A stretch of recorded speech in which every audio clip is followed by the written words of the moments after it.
আল্লাহ পাকের ওলি ও যুবক হাসানে বিশরাল হাফি রহমাতুল্লাহ আলাইহি হুজুর আমার নামাজে দাঁড়িয়ে গেলেন, জামাতে নামাজে দাঁড়িয়ে গেলেন, সালাম খানা ফিরিয়ে দেন। কোন ক্রমে সালাম খানা ফেরাবার পরে নামাজ থেকে ফারেগ হয়ে টুকটুক করে পার হয়ে গেলেন। বড্ডা তড়িঘড়ি, বড্ডা তাড়াতাড়ি একজন মানুষ হুজুরকে ফলো করতে লাগলেন। সবাই নার নাম করে, সবাই নার গুণ গায়, তাসবিহটা পড়লেন না, সালামটা ফিরানো অপেক্ষা। মসজিদ ছাড়তে দেরি হলো না, টুকটুক করে পিছনে পিছনে যায় আল্লাহর ওলি হযরত বিশরাল হাফি রহমাতুল্লাহ আলাইহি খাবারের দোকানে চলে গেলেন। একটা গরম রুটি কিনলেন, একটা গরম রুটি নিলেন। ও যুবক, সেই মানুষ দাঁড়িয়ে দাঁড়িয়ে দেখে আর বলে নামাজ পড়তে পড়তে মনে হয় মনেতে রুটি খাবার শখ লেগেছিল। এত বড় আল্লাহর ওলি, এত বড় আল্লাহ পাকের নেক বান্দা, এত বড় আল্লাহর পেয়ারা বান্দা, নামাজ পড়তে পড়তে মনে হয় রুটি খাবার শখ হয়েছিল, ওজন্য সালাম ফিরানো অপেক্ষা রুটি কিনতে পার হয়ে গেল। আল্লাহর ওলি হযরত বিশরাল হাফি রহমাতুল্লাহ আলাইহি ওই রুটিটাকে নিয়ে টুকটুক করে কাটতে কাটতে একটা জঙ্গলের মধ্যে যায়। মানুষটা দাঁড়িয়ে দাঁড়িয়ে বলে লোকালয়ে খাবে না, লুকিয়ে লুকিয়ে খাবে।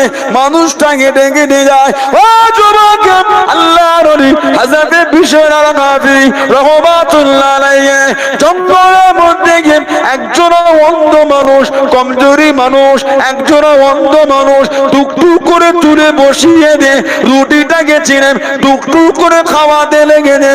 অন্ধ মানুষটি আফসোস করে বলে আর কতদিন খিদমত করবেন, আর কতদিন সেবা করবেন? 14 বছর হয়ে গেল আপনি এইভাবে খিদমত করেন। জোরে বলুন সুবহান, আর একটু জোরে বলুন সুবহান। 14 বছর আপনি আমার এইভাবে সেবা করছেন, আর কতদিন সেবা করবে? আমি অন্ধ, আমি কানা, চোখে দেখতে পাই না, হেঁটে হেঁটে ঘুরতেও পারি না। আপনি আপনার সব কাজ ফেলে রেখে এইভাবে আর কদিন আমার খেদমত করবেন? 14 বছর ধরে কন্টিনিউ প্রতিদিন আমাকে এইভাবে খাইয়ে যাচ্ছে। সুবহানাল্লাহ বললেন না?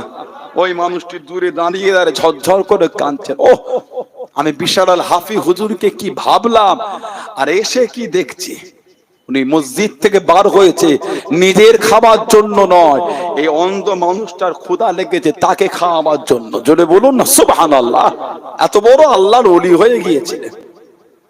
4 ইমামের এক ইমাম ইমাম আহমদ ইবনে হাম্বল ওনার সোহবতে এসে বসে থাকতেন। এই পা দুটোকে মুড়ে হাঁটু গেড়ে বসতেন। ইমামে আহমদ ইবনে হাম্বল সময় সময় আলেম উলামারা বসতেন, হুজুর আপনি এত বড় আলেম, এত বড় মুহাদ্দিস, এত বড় ফকিহ, আর ওই দরবেশের কাছে গিয়ে আপনি ওইভাবে বসেছেন কেন হুজুর? চলেন। আল্লাহর ওলি জবাব দিতেন, আমার সময় সময় আলেম উলামা মুফতি মুহাদ্দিসেরা, আমি আহমদ ইবনে হাম্বল জাহিরি ইলম শিখেছি, এখনো আল্লাহ পাককে অর্জন করতে পারিনি। হযরত বিশরাল হাফি রহমাতুল্লাহ উনি আল্লাহকে পাককে অর্জন করেছেন। কিভাবে অর্জন করেছেন? ওই পথ শিখবো বলে ওনার সোহবতে এসে আমি বসে আছি। জোরে বলুন না সুবহানাল্লাহ। জীবন তৈরি করেছেন, জীবন তৈরি করেছেন, মাকাম পেয়েছেন, দরজা পেয়েছেন। আল্লাহর ওলি আমার আপনার পীর জামানার মুজাদ্দিদ হযরত দাদা পীর আবু বকর সিদ্দিকী মুজাদ্দিদুজ জামান রহমাতুল্লাহ। জোরে বললেন না? আর একটু জোরে বলা গেল না? আল্লাহর ওলি আমার আপনার পীর জামানার মুজাদ্দিদ। 800 বছরের ইতিহাস, 800 বছরের। পূর্ব ভারতে মুজাদ্দিদুজ জামানের মতন দ্বিতীয় এত বড় কোন আলেম জন্মায়নি। সুবহানাল্লাহ বললেন না? 800 বছরের ইতিহাস। এখন কে কোথা কারে কে দুটো আমরা ভাতে দে, তার কথা শুনে আপনি লাচলে হবে? কথা বুঝতে পারছেন? যাদের মুখ থেকে নবীর সম্মান বার হয় না, সাহাবাদের সম্মান বার হয় না, তাদের মুখ থেকে ওলি আল্লাহদের সম্মান বার হবে আপনি ভাবলেন কি করে? যাদের মুখ থেকে রাসূলের শানে গুস্তাখি হয়, সাহাবাদের শানে গুস্তাখি হয়, তারা আল্লাহর ওলিদের নাম করবে আপনি ভাবছেন কি করে? ওরা আমার নবীকেই ঠিক মতন সম্মান দেয় না, ওরা আল্লাহর ওলিদের সম্মান দেবে? একটু হ্যাঁ দেখ, কোনোদিন দেবে না। ওদের কথা শুনে আমাদের মাথা ব্যথা করলে হবে না। আল্লাহ ওয়ালাদের মানে, মুজাদ্দিদুজ জামানকে মানে, পাঁচ হুজুরকে মানে, ফুরফুরা শরীফের মুরব্বি হুজুরগুলোকে আব্বাজান চাচাজান হুজুরদের মানে, নীতিতে মজবুত থাকেন। কে মানে না মানে অত দেখার সময় আমার আছে? আমি আমার ভালোবাসার জায়গায় মজবুত। কথা ভুল না ঠিক? আবার ইদানিং নতুন করে দরবার শরীফে একটু এলোমেলো ব্যাপার। কথা ঠিক না ভুল বলছি? রাস্তাঘাটে মরে যাবার মতন নয়। মানুষজন চিমটি কেটে কেটে শোনায়, কি রে তোদের ফুরফুরা শরীফ কি হচ্ছে রে? বলে না, কথা বলে না, তোদের ফুরফুরা টাইমে ধ্বংস হয়ে গেল, আর থাকলো না। ফুরফুরা ধ্বংস হবার জিনিস? এই হুজুর গুলোর জন্য ফুরফুরা শরীফের ইজ্জত হয়েছে। কথা বলছে না কেন? সানাউল্লাহ সিদ্দিকীর জন্য ফুরফুরা শরীফের ইজ্জত হয়েছে, তাহলে আমার জন্য ধ্বংস হবে কেন? ইজ্জত আল্লাহ পাক দিয়েছেন মুজাদ্দিদুজ জামানের জন্য। আল্লাহ হযরত আবু বকর সিদ্দিকী দাদা পীর কেবলা রাহমাতুল্লাহ আলাইহি তানার ভালোবাসাতে আল্লাহ কায়েম রাখবেন। সুবহানাল্লাহ বললেন না? আমার জন্য ফুরফুরা শরীফের ইজ্জত হয়েছে না? কোটি কোটি মানুষ আমার মুখের দিকে তাকিয়ে যায়। যদি সানাউল্লাহ সিদ্দিকীর ভাষা, ব্যবহার, আখলাক, চরিত্রটা নোংরা, আমার জন্য দাদা হুজুর নয়, মুজাদ্দিদুজ জামানের জন্য আল্লাহ পাক আপনাদের করে আমাকে মিলিয়েছে। কথা ভুল না ঠিক বলছি? আমার জন্য পাঁচ হুজুর নয়, পাঁচ হুজুরের জন্য আল্লাহ পাক আমাকে আপনাদের মিলিয়েছে। আমার জন্য আমার আব্বাজান, আমার চাচাজান হুজুরদের সম্মান নয়, তানাদের জন্য আল্লাহ আমার সম্মান দিয়েছেন। ঠিক না ভুল বললাম? তাহলে আপনি আমার জন্য তানাদের করলে ছোট বড় কথা বলবেন কেন? কথা বুঝতে পারছেন? ফুরফুরা শরীফে যাওয়া বন্ধ মানে প্রয়োজন হলে এই হুজুরটাকে ভুলে যান, প্রয়োজন হলে এই হুজুরটার থেকে দূরে সরে যান। সানাউল্লাহ সিদ্দিকীর জন্য দাদা হুজুর ছাড়ছি না আমরা। ঠিক বলছি না ভুল বলছি? সানাউল্লাহ সিদ্দিকীর জন্য ফুরফুরা শরীফ ছাড়ছি না। নাই গেলাম সানাউল্লাহ সিদ্দিকীর কাছে, নাই গেলাম, আমি আমার পীরের দরবারে তো যাব, আমি আমার মুর্শিদের ভালোবাসাই তো যাব। বল না ঠিক বলছি? দাদা হুজুর যতটা আপনাদের ততটা আমার। আমার জন্য ফুরফুরা শরীফ কি বলবেন? ভুল হলে আমার, ওই ভুলটা দাদা হুজুরের উপর চাপাতে যেও না। অন্যায় আমার, আমার মধ্যেই সীমাবদ্ধ রাখেন। ফুরফুরা শরীফের সব হুজুরদের মধ্যে ভাগ করতে যাবেন না। যে যে পীরজাদা যদি মনে হয় এলোমেলো ভাষা, কথা, চলাফেরা, ওঠা বসা যদি মনে হয় এলোমেলো, একটু দূরে থাকবেন। আমি এগুলো ভালো লাগে না। ঠিক বলছে না ভুল বলছি? আমার এগুলো ভালো লাগে না। নাই রাখতে না, হাতের পাঁচটা আঙুল সমান নয়, হতেই পারে। বলে গাল দেবেন আপনারা? কি বলে? পীরের আওলাদ তো অনেক দূরের, একটা সাধারণ মানুষকে গাল দেওয়াটা উচিত নয়। ওই ভাষাটা ভালো না খারাপ? গাল ভালো লোক দেয় না, খারাপ লোক দেয়। আল্লাহর রাসূল বলেছেন, বুখারী শরীফ, মুসলিম শরীফের হাদিস, সিবাবুল মুসলিমি ফুসুকুন, সিবাবুল মুসলিমি ফুসুকুন। মুসলমানকে গালি দেওয়া হলো ফাসিকি। মুসলমানকে গালি দেওয়া ফাসিকি। কেন গাল দেবেন? হুজুর বলে, আলেম বলে, ইমাম বলে, মুন্সি সাহেব বলে, মুফতি বলে, মুহাদ্দিস বলে, না না, একটা সাধারণ লোককে কেন গাল দেবেন আপনি? কেন গাল আপনার মুখে এলো জানেন না? আল্লাহর রাসূল বলেছেন, সিবাবুল মুসলিমি ফুসুকুন, মুসলমানকে গালি দেওয়া হলো ফাসিকি। আপনি ফাসিক গাল দিচ্ছেন? পীরের আওলাদ যদি মনে হয় এলোমেলো, আমি দূরে থাকবো। গাল দিবারও সময় নাই, কাঁধে তুলে লাচারও সময় নাই। ঠিক না ভুল বললাম? জানাতে করে নীতিতে, রীতিতে, আকীদায়, আদর্শই মজবুত পাবো ওই ওই পীরজাদাগুলো আমাদের বুকে, আমাদের ভালোবাসা বুকে জড়িয়ে রাখবো। যাদের মধ্যে মনে হবে এলোমেলো, আমি একটু দূরে থাকি। আমার কাছে গাল দিবারও সময় নাই, কাঁধে তুলে লাচারও সময় নাই। এই নীতি, এই ভালোবাসা, এই আকীদায় মজবুত হন। মুজাদ্দিদুজ্জামান আল্লাহ হযরত দাদা পীর আবু বকর সিদ্দিকী রহমাতুল্লাহ, জানাকে আল্লাহ পাক আমার আপনার মুর্শিদ বানিয়েছে। কি মাকাম, কি দরজা, কি ইজ্জত, কি সম্মান আল্লাহ হুজুরকে দিলেন, কি নিয়ামত আল্লাহ দাদা পীর কেবলাকে করলেন।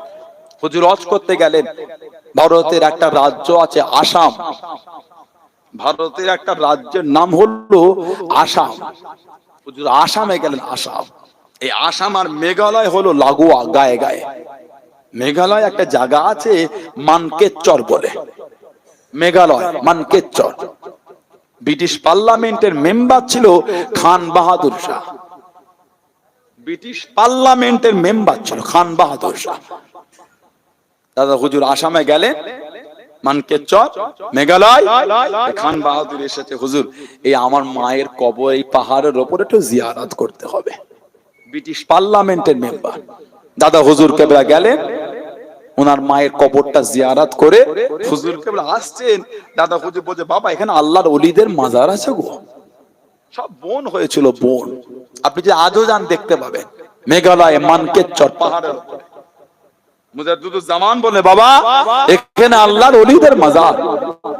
এই বনগুলো সাফ করো তো। সব বনগুলো সাফ করে কেটে দেখা যাচ্ছে ভেতরে 3টে মাজার।